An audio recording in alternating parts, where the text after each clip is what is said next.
Je vais vous citer d'abord 2 Pierre 1, 20 et 21 qui dit ceci, sachez avant tout qu'aucune prophétie de l'Écriture n'est le fruit d'une initiative personnelle.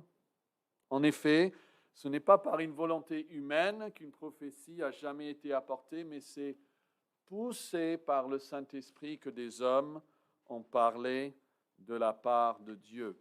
La Bible, donc, quand nous l'ouvrons pour la lire, elle est 100% divine. Chaque mot a été poussé, comme dit le verset, par le Saint-Esprit. Mais l'intérêt de la Bible se trouve aussi dans le fait qu'elle est 100% humaine. C'est comme Jésus-Christ lui-même.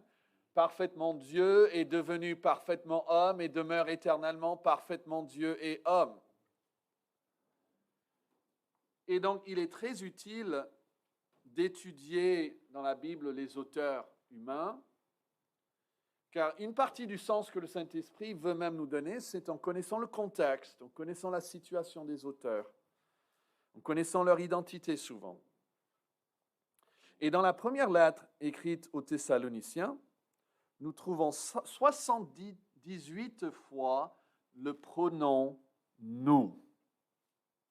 Alors, parfois, le « nous » parle de l'apôtre avec les Thessaloniciens. Par exemple, il va dire, chapitre 5, verset 5, « Nous ne sommes point de la nuit ni des ténèbres ». Ça veut dire lui et les chrétiens thessaloniques.